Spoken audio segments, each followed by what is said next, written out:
All right, I'm bored, so we're gonna react to some videos. You feel me? We're gonna react to some videos. You feel me? So the first one we got the absolute worst NBA moves of the last 3 seasons. Gonna get 2 reactions in today, uploaded tonight. Yes, sir. Just free uploads, some slight. You feel me? This is by who, my man? Swish out. You feel me? So we gonna check it out real quick, see what's going on. Some NBA talk real quick, because I'm probably the number one unbiased NBA analyst out there, so I know what I'm talking about. This Obviously, video is sponsored by Keeps. let me adjust the volume real quick. I All don't right, want to man. sound too loud. As we all know, a bad trade or even All a right, bad signing. I already know he's on timing. He's on timing, man. He's on timing. I remember this Isaiah Thomas trade to the Cavs. That was an L for Kyrie Irving. But then they trade Jay Crowder, and then we got Jordan Clarkson. No, that wasn't the same trade. All right, we got Isaiah Thompson, Jay Crowder. I think, yeah, it was an L trade, man. It can truly set a team back for years. And I mean, it is hard to recover from. We seen what happened with the Brooklyn Nets. And that's exactly what I want to touch on in this specific video. I want to talk about some trades that happened like in the last 3 to 4 seasons that to me are even affecting teams right now, still to this day. Now, before we get into the video, and trust me, it's going to be a good video, I want to put you. It was both. It was bad trade on both sides, bro. I ain't gonna lie. The Celtics is down terrible right now. Terrible. Oh my god. Wait. Aren't they like negative or something? Yeah, they're. Alright, they're negative. They had Kyrie Irving for 2 whole seasons, and then he was done. I ain't gonna lie, he was done. Right to the Nets, and they got nothing out of that trade. He lost Jay Crowder, all of that, I'm saying, the Cavs. It was more of a W on the Cavs because at least they made the finals. Yeah, at least they got where they wanted to. You guys on with a good friend of the channel and today's video sponsor, Keeps. But not even with that Trust me, roster. I know I have a lot of kids that years old. I'm skipping this. FDA office. Bugging. That is what branding does. Just never forget what Kyrie Irving was in Cleveland before LeBron. The records were 21-45, 24-58, 33-49. And the East was horrible. The East was horrible. The perception that Boston got off, no, Boston had to give up Jay Crowder, who was the only Celtic that can even guard LeBron James.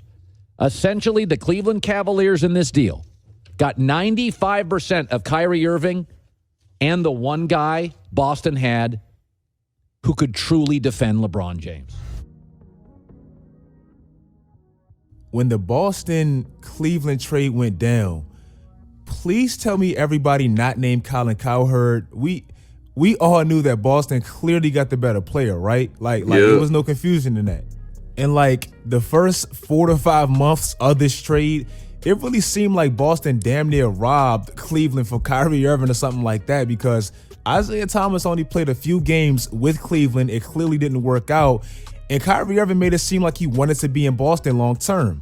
But as weird as it is, the narrative of this trade oddly flipped when Kyrie Irving did this. I appreciate that, Scout, at Jordan, but I shared it with some of my teammates. Cat. As well as the... Yo, this is why I don't believe no NBA player when they say they're going to sign with a team, or, I don't believe the media when they say they're not going to trade a player. They haven't had any, heard any rumors about trades or nothing like that. Abby Cat, bro. Nothing you believe, nothing you should believe, bro.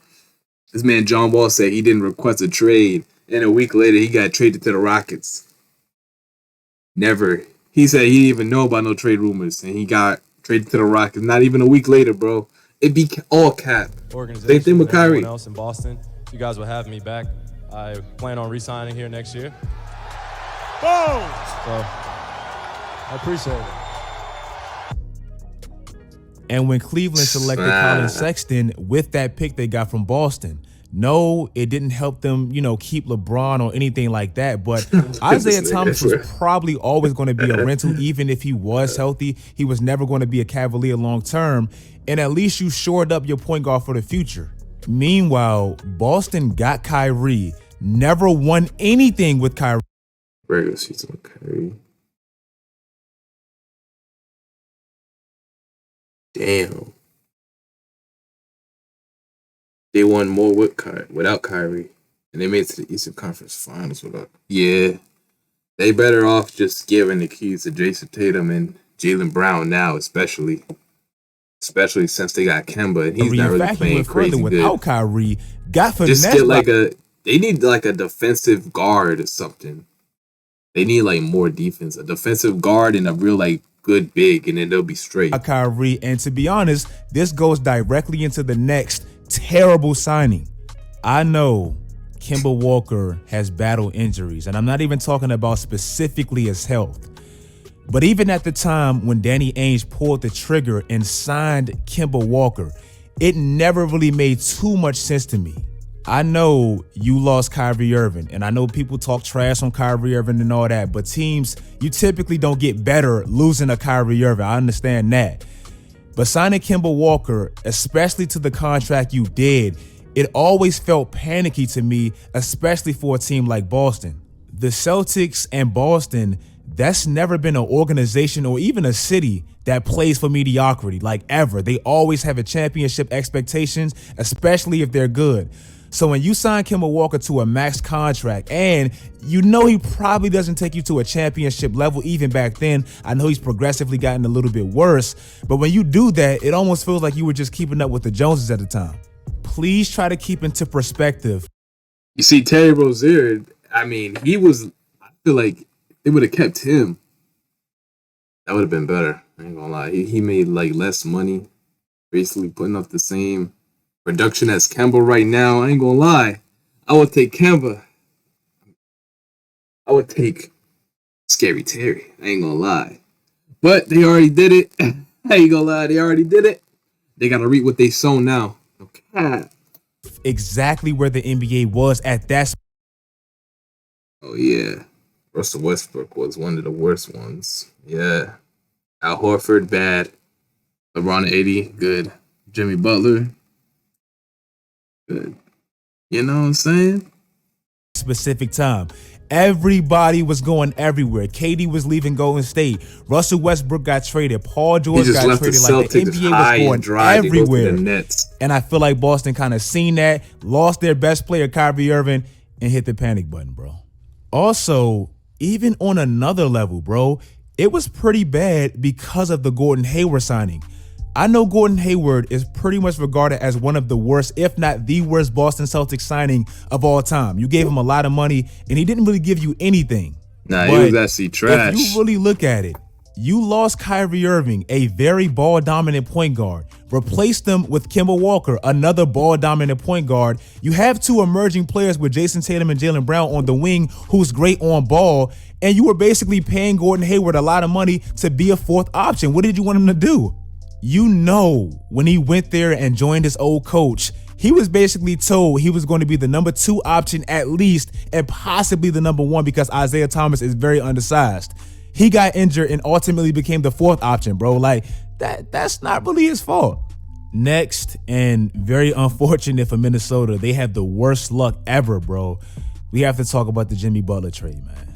When Minnesota first traded for Jimmy Butler, bro, I was actually one to believe it was a great move. Like, they already had Tom Thibodeau, a great defensive coach that has that hardcore mindset. All they really needed, in my opinion, was that player, that dog, to change the culture, because the culture seemed damn near soft. Pairing Tom Thibodeau and Jimmy Butler back together, especially in Minnesota that already had Cat and Andrew Wiggins, 2 players that people, kind of call soft at times. You couldn't tell me that wasn't going to change the culture, bro. But ultimately, bro, it just didn't work. Now, when you look at it 4 years later, especially on paper, bro, the trade just looks terrible, like god awful. You essentially traded away Chris Dunn, who I can't really make much of a case for, I can't lie, but a pick that became Lauri Markkanen, who's having his best season up to date right now, and Zach LaVine, who's a damn all-star right now. And to be honest, you can even argue he's an all-star starter if the East wasn't so damn packed. And in return, you got 58 games of Jimmy Butler and a playoff berth. That's all you got. Then, unfortunately, bro, when you look at what they traded him for, it looks even worse. Basically, when Jimmy Butler didn't work and asked to get out of Minnesota, you basically got rid of Lauri Markkanen, Zach LaVine, and Chris Dunn for Jared Bayless, Robert Covington, Dario Saric, and a second-round pick. And none of those guys are still there. Similar to Boston, bro, when the 76ers lost Jimmy Butler, it's crazy. Bro, watch Cat leave the Timberwolves in the next 2 or 3 years. It's not gonna be good. Who's next? Who else is on the Wolves? D'Lo. Damn, I wish we had him on the Lakers still, man. We could have been like, yo, if we still had D'Lo, man. Why did Magic Johnson trade for Lonzo's trash ass? Why did he trade him for Lonzo, bro? If we still had D'Lo, oh my God. Not to mention, saying we should have took Tatum, of course. But if he didn't move D'Lo to the Nets to make room for Lonzo, it's like, come on, bro. We could have been working with someone now. And they still took Lonzo over Tatum.